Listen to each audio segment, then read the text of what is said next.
Gálatas. Estamos ahí en la carta a los Gálatas, ya vamos desde el versículo 1, capítulo 1, ¿no? Hasta el capítulo 3. Gálatas, capítulo 3. Y pues el Señor no me va, ahora sí que no me va a dejar mentir, hermanos. O sea, estoy un poco nervioso, no solamente por predicar en esta tarde, sino por el pasaje que toca estudiar en la tarde del día de hoy, hermanos. Vamos a estudiar un pasaje que es muy amplio, que abarca muchos temas. Entonces, por la complejidad del pasaje, hermanos, que vamos a estudiar, lo que voy a hacer es, voy a dividir la enseñanza específicamente de estos pasajes en dos. ¿Ok? Porque lo que me interesa y lo que nos interesa es entender bien, cimentar bien qué está diciendo el pasaje, y una vez saber qué está diciendo el pasaje, porque se va a dar cuenta que vamos a terminar, hermanos, a lo mejor, no sé, pero a mí, después de haber estudiado este pasaje, yo terminé con un poquito de dolor de cabeza. Entonces, vamos a terminar con un dolor de cabeza y a lo mejor con unas ideas medio abstractas que van a sonar medio bien y muy bonito, pero lo que vamos a hacer la siguiente sesión, que sería dentro de 2 semanas, hermanos, es ver las aplicaciones bien específicas. Porque no nada más queremos saber qué dice la Biblia, sino también queremos saber cómo obedecer lo que está diciendo la Escritura, ¿no? Entonces, la siguiente sesión, si usted sale de aquí pensando, el hermano Dale nos habló de cosas muy abstractas, que a lo mejor sí quedó claro, la próxima semana vamos a ser muy específicos en la aplicación. Pero vamos a ver esto, ¿no? Gálatas 3, hermanos, específicamente. Ahorita vamos a darle lectura. Simple y sencillamente quisiera dar un breve resumen. Ya decíamos, hermanos, las semanas pasadas, que el contexto de la carta a los Gálatas es que habían entrado varios falsos maestros enseñando un tipo de doctrina que no se conformaba a la verdad del evangelio. Estos falsos maestros, hermanos, eran conocidos, ¿sí se acuerdan?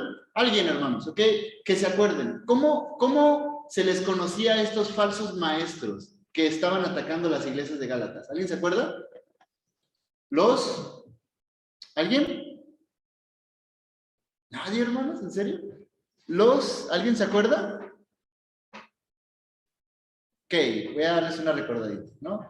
Los judaizantes, ¿ok? Si se acuerdan, los judaizantes. Entonces estaban enseñando, hermanos, que el evangelio verdadero no solamente constaba de creer en Cristo, sino más constaba de las obras. Y hasta este punto de la carta, lo que Pablo ha estado haciendo, hermanos, es argumentando que su evangelio no depende necesariamente ni de hombres, ni de instituciones, sino del mismo Dios. Y para todo esto, Pablo ha estado argumentando históricamente. Pablo ha estado apelando a varios eventos históricos, tales como su conversión, como las visitas que ha hecho a Jerusalén y la exhortación que Pablo dio a Pedro en Antioquía. Todo esto para contrarrestar los argumentos muy astutos de los judaizantes que estaban atacando el evangelio que Pablo predicaba y por ende su autoridad apostólica.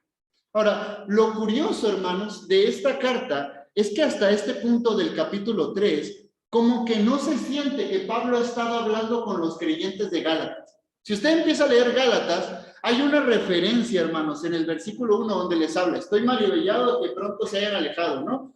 Pero después de eso, como que se pierde ese hilo, como que no se siente que Pablo está hablando con creyentes. Pablo empieza a relatar un montón de eventos, que aquí, que mi conversión, que fui a Jerusalén, que fui a Antioquía, y terminando el capítulo 2 es una exhortación histórica de lo que Pablo dijo en Antioquía. Como que no se siente como que Pablo está hablando con una iglesia. Todo lo que sabemos, hermanos, o lo que saben a lo mejor ustedes, de los hermanos de Galacia, no ha sido necesariamente porque Pablo nos los ha dicho. Como que, por ejemplo, yo les he dicho, ¿no? En todo el estudio, que por lo menos estos hermanos de Galacia eran gentiles. Eso es por lo menos lo que podemos saber, ¿no? También, hermanos, que estos hermanos de Galacia no eran una sola iglesia, sino más bien eran varias, porque Galacia era una región, no era una ciudad. Y también les he dicho, ¿no? Que estos hermanos estaban siendo atacados por los judaizantes. Pero como que esa información, Pablo no nos las ha dado. Por lo menos si usted sabe esa información, a lo mejor usted lo leyó en un libro o a lo mejor usted lo escuchó de mí, pero no es información que Pablo nos ha dado. Pero a partir del capítulo 3, hermanos, como que Pablo empieza a hablar con ellos. Note lo que dice. Vamos a darle lectura, ¿no? Ahí para que no se me duerman. Gálatas, capítulo 3, versículos del 1 al 5. Esa va a ser la porción de esta tarde. Gálatas 3, versículos 1 al 5. Vamos a leerlo alternadamente, como les digo, para que no se me duerman, ¿no? Versículo 1 inicio, en el versículo 5 nos unimos. Dice así: oh Gálatas insensatos, ¿quién os fascinó para no obedecer a la verdad, a vosotros ante cuyos ojos Jesucristo fue ya presentado claramente entre vosotros como crucificado? ¿Ustedes? Esto solo quiero saber de vosotros. ¿Recibisteis el Espíritu por las obras o por el oído? ¿Tan necios sois, habiendo comenzado por el Espíritu, ahora vais a acabar por la carne?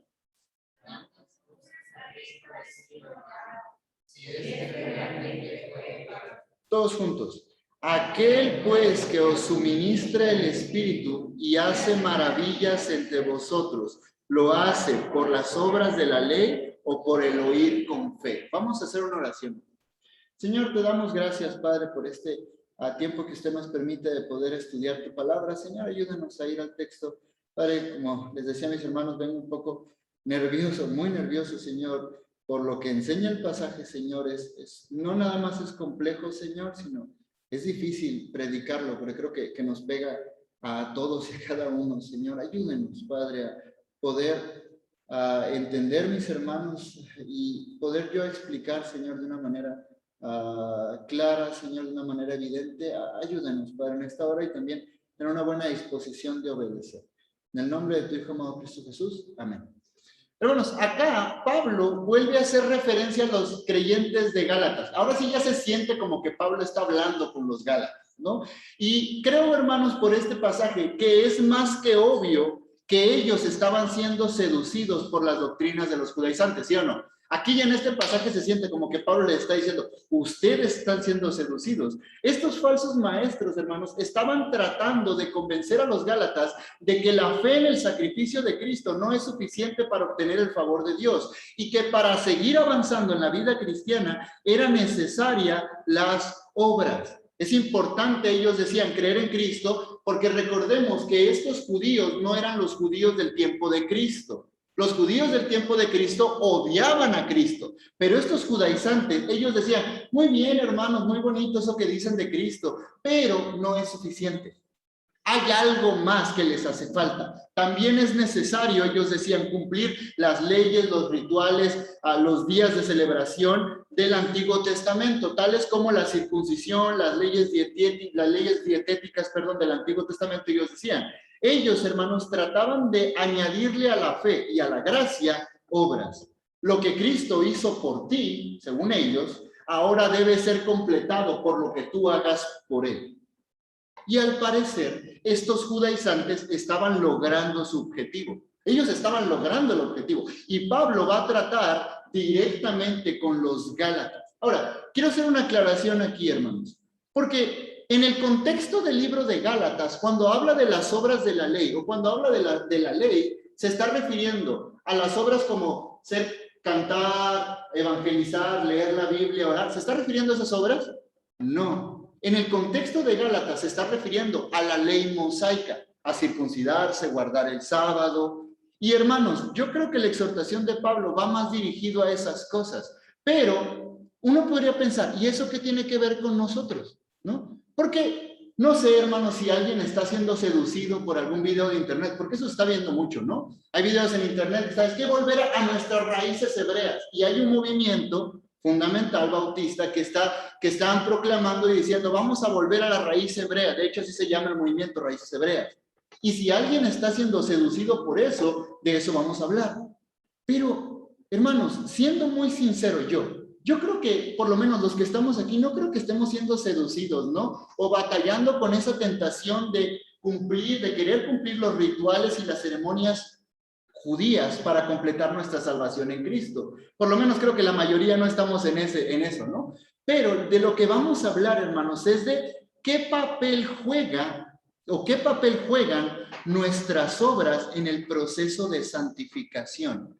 ¿Somos salvos? Por medio de la fe al inicio. Pero ¿qué papel juega después las obras? Por ejemplo, obras como venir a la iglesia, leer la Biblia, evangelizar, ayudar al prójimo, ofrendar, simple y sencillamente obedecer los mandamientos de Dios en su palabra. ¿Qué papel juegan esas obras en la santificación que Dios quiere para nuestras vidas? Alguien, hermanos, formulaba la siguiente pregunta, una pregunta muy importante. ¿Cómo se conjuga la doctrina de la justificación por la fe sola en Cristo con la responsabilidad que tenemos los creyentes de ocuparnos en nuestra salvación con temor y temblor? Pablo viene hablando, la justificación sola por la fe en Cristo, pero sí o no, usted encuentra en todo el Nuevo Testamento que tenemos una responsabilidad como creyentes, ¿sí o no? La pregunta es esta, ¿cómo se conjugan? Y esta persona continúa diciendo, si no tenemos un claro entendimiento de cómo interactúan estos dos elementos, la justificación solamente por la fe y la responsabilidad cristiana, si no tenemos un claro entendimiento de cómo interactúan estos dos elementos, prácticamente, de manera práctica y de manera teórica, ¿no? Tarde o temprano terminaremos extraviados como sucedió con los creyentes de Galacia. Y es interesante, hermanos, esa referencia, creyentes, porque estos hermanos, estas personas que estaban siendo seducidas, que Pablo está regañando, eran creyentes. Es decir, estas personas en el viaje misionero que Pablo hizo hacia Galacia, habían creído en el evangelio de la sola fe en Cristo Jesús. Ellos habían creído que Cristo era suficiente para obtener todo el favor de Dios que ellos necesitaban delante de Dios. Ellos creyeron aquel día en el evangelio del único y perfecto y suficiente e íntegro sacrificio de Cristo en la cruz del Calvario. Más sin embargo, estos creyentes fueron estorbados. Note lo que dice capítulo 5, versículo 7.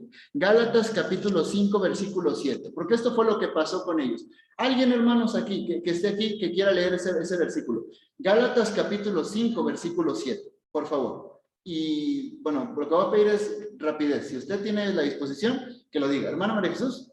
Vosotros corríais bien. ¿Quién os estorbó para no obedecer a la verdad?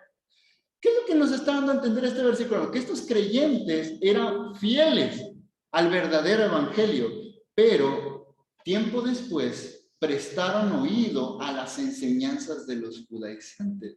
Hermanos, de tal manera que el problema de estos hermanos, y esto va a ser la conclusión de la introducción, no solamente era una cuestión de su salvación, sino que también tenía que ver con el proceso de su vida cristiana. Gálatas 3:1, vamos allá, ¿no? Gálatas 3:1. Dice la escritura, oh Gálatas insensatos, ¿quién os fascinó para no obedecer a la verdad, a vosotros ante cuyos ojos Jesucristo fue ya presentado claramente entre vosotros como crucificado? La palabra, hermanos, que Pablo utiliza aquí, insensatos, no se refiere, y hay que tener en cuenta esto, no se refiere a una persona no educada, a una persona que no ha sido instruida en alguna cosa, sino más bien, escuche esto, a una persona que es fácilmente engañada por los falsos maestros debido a su pensamiento descuidado, debido a su falta de discernimiento. Esta es exactamente la misma palabra que el Señor Jesucristo usa con los discípulos en el camino a Maíz. Oh insensatos y tardos de corazón para creer lo que los profetas han dicho. Hay una paráfrasis muy famosa, hermanos, de la Escritura, la paráfrasis de J.B. Phillips. Es como una tipo de traducción, pero más bien podríamos llamarlo una paráfrasis. Él traduce este versículo de la siguiente manera: oh mis queridos idiotas de Galacia, ¿cómo pudieron ser seducidos por esa estupidez? Porque la palabra que está usando aquí, insensato, es una palabra muy fuerte. Y como les digo, no se está refiriendo a alguien que no tiene conocimiento, sino a alguien que descuida sus capacidades intelectivas. Y Pablo está profundamente, al parecer, por el uso de la palabra, ¿no? Está profundamente indignado porque como estos creyentes como estos creyentes habían sido atraídos a esa forma de evangelio, que en el capítulo 1 él dice, no merece ser llamado evangelio. Y Pablo, hermanos, dice que por estar descuidando su capacidad intelectiva y no reflexionar en su fe, ellos habían caído como en un embrujo o habían caído como en un encantamiento. Y uno puede pensar, ¿Y de dónde saca eso, hermanos? Porque esa es la idea de la palabra fascinar. O Gálatas insensatos. ¿Quién os fascinó? La palabra ahí es una palabra que se puede traducir como hechizar. ¿Quién nos embrujó? ¿Quién nos encantó? La Nueva Traducción Viviente traduce esa frase como ¡ay, Gálatas tontos! O ¡ay, Gálatas tontos! ¿No? ¿Quién nos ha hechizado? Y esto, hermanos, no porque Pablo estuviera diciendo que ellos habían caído en un hechizo mágico, ellos querían, sino muy probablemente, hermanos, porque los falsos maestros tienen una gracia para compartir sus enseñanzas. Hermanos, los falsos maestros pueden hacer que caigamos en como un tipo de hechizo, porque su carácter es muy, no quiero decir gracioso, su carácter es muy encantador, muy carismático, muy cautivador para expresar sus mentiras. Los falsos maestros no expresan sus mentiras de una manera aburrida, hermanos. Los falsos maestros expresan sus enseñanzas de una manera muy cautivadora. Hay un hermano que dice, podríamos decir que muchas veces los falsos maestros tienen más carisma que los maestros de la verdad. Se visten mejor, son más buenos oradores, son más entretenidos, ¿no? Y estos creyentes, hermanos, necesitaban urgentemente que alguien les ayudara a pensar correctamente, porque habían descuidado esa área en sus vidas, el área intelectiva. Estaban constantemente pensando, estar constantemente y pensando, hermanos, reflexionando acerca de nuestra fe es de suma importancia si no queremos caer fácilmente en las falsas doctrinas, perdón. Hay una vez, hermanos, escuché a alguien, me mandó un mensaje donde decía, es que la Biblia no se lee, la Biblia no se piensa, la Biblia se lee. ¿Usted qué piensa de esa frase, hermanos? La Biblia no se piensa, la Biblia solamente se lee. ¿Solamente acá tenemos que leer sin pensar? Hermanos, no. Y Pablo en este pasaje básicamente ¿sabe lo que está haciendo Pablo en el pasaje? Los está poniendo a pensar, hermanos. Es por eso que cada predicación, consejería, clase, discipulado, conversación, en el contexto de la iglesia, no en el contexto de las cuatro paredes, ¿no? Sino en el contexto de la iglesia, hermanos, debe ayudarnos a pensar. No venimos a la iglesia a apagar el cerebro, sino a usarlo. Y Pablo en este pasaje está tratando de ayudar a los creyentes a pensar, porque habían descuidado esa área. Tanto así, hermanos, uno podría pensar, ¿y cómo los hace pensar, hermanos? Bueno, les hace 6 preguntas, que de las 6, adivine cuántas contestan. Ninguna. Uno podría pensar, ¿por qué? ¿Por qué les hace 6 preguntas, hermanos? Y son preguntas difíciles. No son preguntas fáciles las que le está haciendo aquí. No son preguntas de sí o no. Son preguntas complejas. ¿Qué es lo que quiere hacer Pablo en este pasaje? Bueno, estos insensatos, estos idiotas que no estaban pensando, que estaban descuidando su pensamiento y dejando de reflexionar en el Evangelio, Pablo les está diciendo, los voy a poner a pensar. Pero antes, hermanos, quisiera que notáramos, ¿no?, lo que Pablo está haciendo en el versículo 3. Básicamente les está recordando su experiencia con el Evangelio. Versículo 3, después de decir, oh Gálatas, insensatos, ¿no? ¿Quién os fascinó para no obedecer a la verdad, a vosotros, ante cuyos ojos Jesucristo fue ya presentado claramente como crucificado? Ellos, hermanos, según lo que dice el versículo, habían escuchado y aceptado la predicación del Evangelio de Jesucristo. De paso, hermanos, acá, esta frase, fíjense lo que dice, tremendo, ¿no? Dice, a vosotros ante cuyos ojos Jesucristo fue ya presentado claramente como crucificado. Hermanos, esa frase es una perfecta descripción de lo que es la predicación del Evangelio. Porque uno podría pensar, hermanos, Jesucristo fue a Gálatas y lo crucificaron en Galacia. ¿Fue a Galacia y lo crucificaron en Galacia? No. Pero esto, presentar claramente como crucificado, y dice aún, hermanos, delante de sus ojos, eso es lo que es la predicación del Evangelio. No es que Pablo llegara con un crucifijo y les dijera, porque yo creo que un católico podría ver esto y decir, es que les presentó un crucifijo, ¿no? Pero la cuestión es esta, hermanos, cuando una persona predica el Evangelio, la persona en quien el Espíritu Santo está obrando, hermanos, abre sus ojos espirituales para poder ver y contemplar a ese Salvador que tanto necesita. Alguien dice, hermanos, que lo que Pablo quiere hacer con esta frase es hacerle ver a los creyentes de Galacia que el evangelio de la justificación de la fe, que ellos habían aceptado ya claramente y evidentemente, era contradictorio con lo que los falsos maestros estaban diciendo. Fe más obras. El evangelio de la justificación de la fe de Pablo era contrario al evangelio de las obras más la fe. Era contradictorio. Pablo quiere hacer ese contraste. Esto es contradictorio. ¿Por qué? Hermanos, una pregunta de cristianismo básico, ¿no? De cristianismo bien básico. ¿Por qué Cristo, hermanos, tuvo que venir a morir en la cruz? ¿Sí o no, hermanos? Es para salvarnos, ¿no? Para salvarnos porque nosotros no podíamos hacerlo. Ese no fue el último recurso, hermanos. A veces presentamos a Cristo como que es una opción más. Cristo es una opción más. Pero no, Cristo era la única opción porque nosotros no podíamos salvarnos. Y hermanos, si nosotros éramos incapaces, éramos completamente débiles de obtener el favor de Dios por medio de nuestras obras. Y es ahí donde podríamos decir que Dios mandó a su Hijo Cristo como el único medio de salvación. Y el hecho, hermanos, de que Cristo haya muerto en la cruz del Calvario, que es de hecho el corazón del evangelio, demuestra no solamente el gran poder de Dios y la sabiduría de Dios y el amor de Dios, sino demuestra nuestra gran incapacidad para salvarnos a nosotros mismos.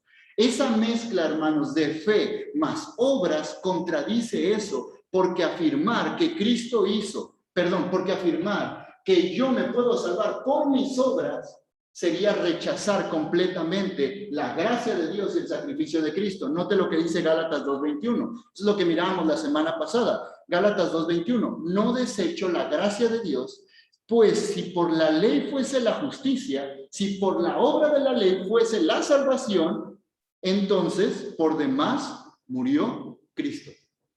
Está diciendo, ustedes creyeron esto, pero ustedes que están siendo seducidos con esto otro, están contradiciéndose. Esto es contradictorio. Pero, hermanos, lo cierto, ¿no? Tomando en cuenta el punto de partida del versículo 21 del 2, lo cierto es que Cristo tuvo que venir y morir en la cruz. ¿Sabe por qué? Porque ninguno de nosotros hubiera podido cumplir la demanda perfecta de la ley. Como dice Pablo más adelante, hermanos, en Gálatas 3:10. Si gustan ir ahí, ¿no? Adelante. Gálatas 3:10. Porque todos los que dependen de las obras de la ley están bajo maldición, pues escrito está, maldito todo aquel que permaneciera en todas las cosas escritas en el libro de la ley, para hacerle así. Es decir, hermanos, todas aquellas personas que están haciendo un intento de ganarse el cielo, Dios no las ve como diciendo, ay, mira qué bueno, se están esforzando. No, Dios las ve como malditas.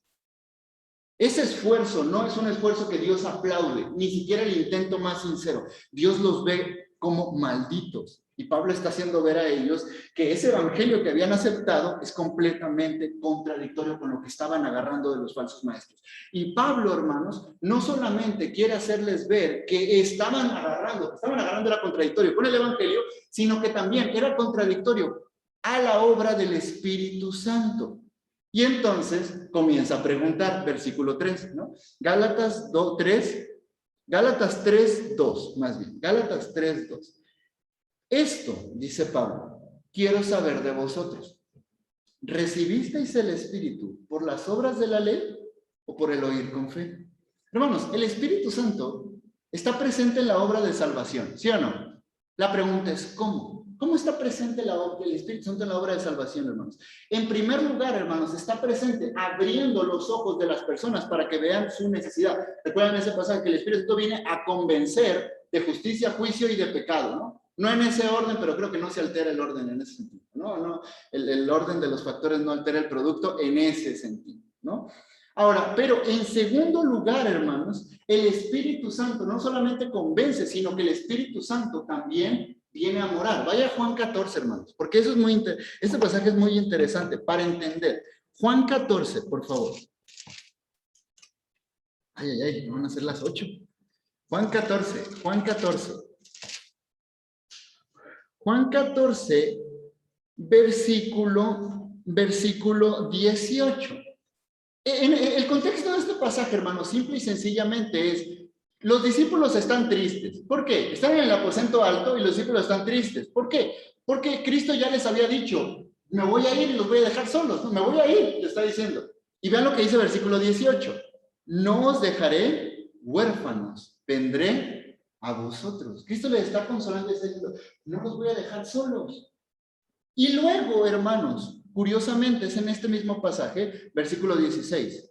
Y yo rogaré al Padre para que os dará, os dará, otro consolador, para que esté con vosotros para siempre, el Espíritu de verdad, el cual el mundo no puede recibir. Hermanos, básicamente, ¿qué es lo que está enseñando este pasaje, hermanos? Cristo les está diciendo, no los voy a dejar huérfanos, sino que vendré a vosotros. Y luego está prometiendo al Espíritu Santo. Peor, hermanos, vean versículo 23. Noten el versículo, porque es muy curioso esto.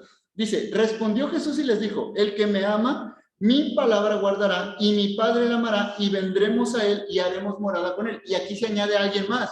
Ahí viene, ¿quién se añade a alguien más? ¿Quién es el que se añade más en este pasaje? El Padre. Jesús está diciendo, voy a venir yo a ustedes, el Padre también va a venir a ustedes, y el Espíritu Santo va a venir a ustedes. El punto es, hermanos, ¿quién es el que vive en nosotros? ¿El Padre, el Hijo y el Espíritu Santo? Lo que está enseñando ese pasaje, hermanos, es que cuando una persona cree en Cristo, los discípulos, ¿no? Cristo y el Padre vienen a morar en él a través del Espíritu Santo. Eso es lo que está enseñando ese pasaje. Cristo, hay coritos, ¿no? Que dicen, Cristo vive en mí. Pues es una realidad, definitivamente, ¿no? Cristo vive en mí a través del Espíritu Santo. Eso es lo que está diciendo. El Espíritu Santo está evidentemente en la salvación al convencer y al venir a morar permanentemente. Hermanos, Cristo vive en nosotros porque su Espíritu vive en nosotros, ¿no? Ahora, y hay algo muy interesante con respecto a la relación entre Cristo y el Espíritu. Por favor, note Gálatas 4:6. Más bien, alguien vaya, hermanos, allá. Gálatas 4:6 y alguien más, Romanos 8:9, por favor. Alguien Romanos 8:9 y otro Gálatas 4:6. El que lo tenga, hermanos, Gálatas 4:6, por favor. Y por cuanto sois hijos, Dios envió a vuestros corazones el espíritu de su hijo que clamamos Abba Padre. Nota que dice el espíritu de su hijo, como que hay relación entre el Espíritu Santo y Cristo, ¿no? A Gálatas 4:6, por favor. Perdón, Romanos 8:9, perdón. Mas vosotros no venís según la carne, sino según el Espíritu, si es que el Espíritu de Dios mora en vosotros. Y si alguno no tiene el Espíritu de Cristo, no es de él. No es de él, ¿no? Como que hay una relación entre el Espíritu y Cristo. Y la pregunta que Pablo les está haciendo es la siguiente. ¿Cómo es que ustedes recibieron al Espíritu? ¿Fue porque ustedes decidieron portarse de repente bien? ¿Es porque hicieron alguna obra buena y Dios les dio el Espíritu? Y Pablo básicamente está contestando de una manera muy silenciosa. No fue por alguna cosa que ellos hicieron por Dios, sino por la obra que Dios hizo a través de Cristo, por ellos. Alguien decía, hermanos, que la salvación sí es por obras. Estoy de acuerdo, la salvación sí es por obras, pero no por la nuestra, sino por la obra perfecta de Cristo. Hermanos, la salvación nunca fue gratis, hubo un precio que pagar. El punto es que Cristo ya pagó el precio, pero la cuestión es esta. Estos creyentes no hicieron absolutamente nada más que oír con fe el mensaje del Evangelio. Versículo 2, otra vez, Gálatas 3:2. Vamos a leerlo solamente y pasar a la siguiente pregunta. Dice, esto solo quiero saber de vosotros. ¿Recibisteis el Espíritu por las obras de la ley o por el oír con fe? Hermanos, la respuesta es demasiado clara, ¿no? Por el oír con fe, no fue por las obras. Y hermanos, la siguiente pregunta es muy importante, muy, muy, muy importante. Porque lo que Pablo va a decir es el corazón de este pasaje. Pablo va a decirles, hermanos, en la siguiente pregunta, que la vida cristiana definitivamente inició por la fe, por el oír por fe, perdón. Y es de esa misma manera que debe continuar exactamente la vida cristiana, a través de la obra del Espíritu Santo en nuestras vidas, por la fe. Note versículo 3, ahora sí, la siguiente pregunta, ¿no? Tan necios sois, habiendo comenzado por el Espíritu, ¿ahora vais a terminar en la carne? Hermanos, sin duda, aquí Pablo quería que los creyentes se pusieran a pensar, porque lo que está diciendo aquí, hermanos, no es tan simple, no es tan sencillo. Para empezar, aquí hay un contraste nuevo. En el versículo anterior, hermanos, hay un contraste bien clarito. ¿Sí se dio cuenta de cuál es el contraste? Las obras de la ley y el oír con fe. Y aquí en el versículo 3 hay otro nuevo contraste. ¿Cuál es el contraste, hermanos? Ustedes díganmelo, ¿no? El Espíritu y la carne. Y aquí la palabra carne, hermanos, es difícil de interpretar. Porque la palabra carne en la Biblia es la misma palabra griega para todas las veces que se usa. Pero la palabra carne tiene diversos significados según el uso. Por lo menos dos, ¿no? En algunas ocasiones la palabra carne se utiliza para referirse a nuestro cuerpo físico. Por ejemplo, en Gálatas 2:20, el pasaje conocidísimo, ¿no? Vean ahí, con Cristo estoy juntamente crucificado y ya no vivo yo, más vive Cristo en mí. Y lo que ahora vivo en la carne, y ahí viene a qué se está refiriendo cuando dice carne, al cuerpo físico, al cuerpo físico. Lo vivo en la fe del Hijo de Dios, el cual me amó y se entregó a sí mismo por mí. Ese detalle, hermanos, de que se refiere al cuerpo físico, nos va a servir más adelante, pero guárdenlo ahí en el chip, ¿no? Pero, hermanos, otras veces, hermanos, se utiliza esta palabra carne para referirse al antiguo yo, nuestra vieja naturaleza, ¿no? Que se gozaba en el pecado y no se sometía a Dios. Y es este último significado que Pablo da a la palabra carne en el versículo 3. Cuando se refiere al versículo 3 del capítulo 3, hermanos, está refiriéndose, note lo que dice ahí, ¿no? Tan necios sois, habiendo comenzado por el Espíritu, ahora vais a acabar por la carne, no está refiriendo al cuerpo, se está refiriendo a la naturaleza pecaminosa. Ahora, ¿cómo, hermanos, es que aquí estos creyentes de Galacia, ¿no? Iban a terminar por esa naturaleza pecaminosa, esa carne, ese antiguo yo? Si el evangelio de la salvación por la fe y las obras era un evangelio de ánimo, síguele adelante, ¿no? Trata de ganar el favor de Dios, obedece los mandamientos. El problema, hermanos, es que la naturaleza pecaminosa no siempre se manifiesta de la misma manera en todos, ¿sí o no? De hecho, es lo que dice Gálatas, hermanos, 5, 19 al 21. Manifiestas son las obras de la carne. Y ahí empieza una listota, ¿no? Adulterio, fornicación, inmundicia, lascivia, idolatría, hechicería, enemistades, pleitos, celos, iras, contiendas, disensiones, herejías, envidias, homicidios, borracheras, orgías y cosas semejantes a estas. Lo que está diciendo el pasaje es, hay una gran variedad de manifestaciones de la carne. El problema, como les digo, no es que la carne, la naturaleza pecaminosa, no siempre se manifiesta de la misma manera. A veces se manifiesta en una vida desenfrenada. Pero ¿sabe cómo también a veces se manifiesta la carne, hermanos, la naturaleza pecaminosa? A través de una vida moral y decente, que pretende ganar el cielo por su propio esfuerzo, que pretende tener la capacidad de llegar al cielo por ellos mismos. Y eso es a lo que se refiere carne en este pasaje, en ese contexto. A esa autosuficiencia, a esa autonomía de Dios. Hermanos, las personas que se están esforzando por ser buenas, sin la gracia y sin Cristo, están en esa es la manifestación de su naturaleza pecaminosa. Lo que me decía un muchacho en la iglesia en Palme hace un montón. Me decía, hermano, es que yo quiero ponerme de novio con esa muchacha. Nada más le hace falta Cristo, hermano. Tiene todas las obras. No más le hace falta Cristo. Digo, esa es su manifestación, ¿no? De la naturaleza pecaminosa. Y aquí, hermanos, es donde se ve el contraste. Pablo les está diciendo, ustedes comenzaron a vivir para Dios cuando el Espíritu Santo obró en sus corazones, pero ahora quieren vivir como antes cuando se sentían autosuficientes, en su autonomía de Dios, haciendo las cosas en su propio esfuerzo. Su salvación es por la fe y su vida cristiana por las obras. Y esa es una pregunta interesante, hermanos, que más adelante vamos a tratar, porque el punto es este. Cuando yo era adolescente, a mí me enseñaron esto: la salvación es por la fe, la vida cristiana es por las obras. Pero Pablo está preguntando esto: ¿en verdad la vida cristiana es por las obras? Versículo 4. Vamos a la siguiente pregunta, ¿no? Tantas cosas habéis padecido en vano. Tantas cosas habéis padecido en vano, perdón. Si es que realmente fue en vano. Aquí la palabra, hermanos, que se traduce como padecer, piensen ustedes, ¿no? Es una palabra que se traduce como en forma negativa o en forma positiva. Forma negativa, ¿no? Definitivamente. Padecer es algo malo.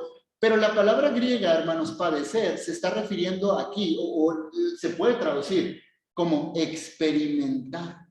Lo que está diciendo Pablo es esto: tantas cosas habéis experimentado. Ahora, la pregunta clave aquí es, si la palabra padecer es experimentar, la pregunta es, ¿se está refiriendo a una experiencia negativa como sufrimiento, persecución, o a una experiencia positiva. Porque hay comentaristas que dicen, se está refiriendo aquí que los creyentes de Galacia habían padecido persecución, pero yo creo que no. Porque ¿de qué viene hablando Pablo? ¿Viene hablando Pablo de que habían sufrido persecución? No, viene hablando Pablo del nuevo nacimiento a través del Espíritu Santo, ¿sí o no? Viene hablando Pablo de la salvación que ellos habían recibido. Entonces, por el contexto y por el uso de la palabra, yo creo que este pasaje, hermanos, lo más probable que esté diciendo es Pablo está diciendo, en verdad, ustedes han nacido de nuevo, ustedes han recibido al Espíritu Santo, ustedes han vivido por la fe. Todo eso que habían recibido por la fe, por medio del mensaje del Evangelio, ¿ahora lo quieren desechar? ¿Es acaso en vano que ahora quieren sustituir la fe por las obras, el espíritu por la carne? Hermanos, lo que Pablo está enseñando en este pasaje es que la vida cristiana debe continuar y debe ser vivida exactamente igual que como comenzó, descansando por la fe en las grandes verdades del Evangelio. Pero continúa la pregunta. Pero entonces es por la fe. Entonces, ¿dónde quedan mis obras? Porque, hermanos, la vida cristiana consta de sentarme y vivir. Yo vivo por la fe, yo no tengo que hacer obras. Como que parece que es lo que está diciendo Pablo, ¿no? Por eso le digo que es complicado este pasaje. Versículo 5. Todavía sigue la pregunta en el aire, ¿no? Y créanme que va a seguir. Versículo 5. Aquel pues que os suministra, me pasó una palabra aquí. Aquel pues que os suministra el Espíritu y hace maravillas entre vosotros, ¿lo hace por las obras de la ley o por el oír con fe? Y aquí en este pasaje, en este versículo, hermanos, hay un cambio de tiempo en los verbos. Pablo, del versículo 1 hasta el versículo 4, hermanos, viene hablando del pasado, lo que ellos experimentaron, el oír con fe, el recibir al Espíritu, el andar, el comenzar por el Espíritu. Pero a partir del versículo 5 hace un cambio, porque ya no va a hablar en tiempo pasado. ¿Saben qué tiempo va a hablar a partir del versículo 5? En tiempo presente. Pablo ahora les va a hablar de la suministración del Espíritu en el presente, de lo que ellos estaban experimentando en el pasado. Hoy, Pablo está diciendo esto. ¿Cómo es que Dios hoy nos da una medida mayor de su espíritu para que podamos seguir avanzando en nuestras vidas cristianas? ¿Cómo es posible? ¿Cómo es que Dios puede hacerlo? ¿Es acaso por nuestro gran esfuerzo y diligencia? ¿O es acaso sigue siendo todavía por el oír con fe? Y la respuesta, hermanos, sigue siendo la misma. La vida cristiana comienza por la fe, dice un hermano. La vida cristiana continúa por la fe. Y la vida cristiana termina por la fe. Eso es, hermanos, exactamente lo mismo que Pablo ya dijo en el versículo en Gálatas 2:20. ¿Recuerdan hace varias semanas cuando pasamos, hermanos, por Gálatas 2:20? Y yo les dije, hermanos, vamos a tener que devolvernos porque este pasaje está diciendo algo más profundo. Alguien decía, hermanos, que Gálatas 3:1 al 5 es un comentario extendido y ampliado de Gálatas 2:20. Y vamos a ir a Gálatas 2:20, ¿no? Pero quiero que con toda la información, hermanos, que ya vimos, que espero haya sido claro, en verdad, haya sido claro, aunque hayan sido varios temas, ¿no? Vamos a leer Gálatas 2:20, con toda la información que ya tenemos de capítulo 3, versículo 1 al 5. Vamos a Gálatas 2:20. Con Cristo estoy juntamente crucificado. Y ya no vivo yo, mas vive Cristo en mí. Y lo que ahora vivo en la carne, lo vivo en la fe del Hijo de Dios, el cual me amó y se entregó a sí mismo por mí. Dice que la vida en la carne que él vive, ¿la vive en qué, hermanos? En la fe, ¿sí o no? Ahora, como les digo, hay gente que dice, bueno, ya Cristo, lo único que tengo que hacer es dejarme, ¿no? Cristo va a vivir su vida en mí, esto solamente es por la fe, no tengo que hacer nada, no tengo que hacer ningún esfuerzo, y parece ser lo que está diciendo Pablo, ¿no? Pero noten cuál es el pronombre explícito o sobreentendido en este pasaje. Decía una persona, no, el pronombre tácito, ¿no? Lo que se da por entender quién está hablando. Note lo que dice el versículo 20. Con Cristo, yo, ¿no? Estoy juntamente crucificado. Y ya yo no vivo, y ya no vivo yo, mas vive Cristo en mí. Y lo que ahora yo vivo en la carne, yo lo vivo en la fe del Hijo de Dios, el cual me amó y se entregó a sí mismo por mí. ¿Cuál es el pronombre, hermanos, sobreentendido de este pasaje? Yo. Pablo está diciendo, no es que me dejé, solamente ahí me quedé, solamente es por la fe, no tengo que hacer obras. No, Pablo está diciendo, quien vive su vida es yo, pero la vivo en la fe. Ahora note las primeras palabras del versículo. Con Cristo estoy juntamente crucificado y yo ya no vivo, ¿no? Ahora, ese yo, hermanos, ¿se estará refiriendo a qué yo? ¿Al antiguo o al nuevo? El yo que fue crucificado en la cruz, ¿es el yo antiguo o el yo nuevo? El yo antiguo, ¿no? Evidentemente. Y vean lo que continúa diciendo. Y lo que ahora vivo en la carne, yo. Ahora, ese que vive en la carne es el yo, pero ese yo, hermanos, se está refiriendo a la nueva naturaleza. Es decir, mi antiguo yo vivía en la carne, vivía en esa antigua naturaleza, en esa antigua autosuficiencia, ¿no? Pero mi nuevo yo, lo que vive en la carne, porque es lo que nosotros experimentamos, lo que yo experimento, lo vivo a través de la fe. Y hermanos, aquí tengo escrito, como les digo, vamos a terminar. Voy a dar, hermanos, algunas frases, ¿no? Por concluidas. Y yo sé, hermanos, ¿no? Que van a quedar un montón de preguntas en el aire. La pregunta en el aire que va a quedar aquí, hermanos, es, bueno, tengo que vivir por la fe, pero la pregunta es, ¿cómo? ¿Cómo? ¿Tengo que sentarme y solamente dejar que me lleve la corriente porque Pablo está diciendo eso? No, hermanos. Ahora, como les digo, la próxima sesión específicamente que tengamos, no vamos a hablar del siguiente pasaje que sigue. No, lo que vamos a hacer es vamos a ampliar la aplicación. Vamos a ver cómo es que yo, viviendo en mi realidad, en mi carne, puedo vivir o debemos de vivir por la fe sin caer en esa autosuficiencia, sin caer en ese error de fui salvo por la fe, pero vivo para las obras. Hermanos, en conclusión, simple y sencillamente voy a decir esto. Nosotros hemos muerto con Cristo, ¿no? Nuestro viejo yo, ¿no? Pero ahora, hermanos, tenemos, como les digo, vivir por la fe. Y esto, hermanos, no es algo místico. No es una cuestión, hermanos, de, como les digo, de me quedo sentado y dejo que me lleve la corriente. Hermanos, es una cuestión de obediencia. Porque la vida en la fe es una vida en el Espíritu, porque el tema principal de este pasaje evidentemente es el Espíritu.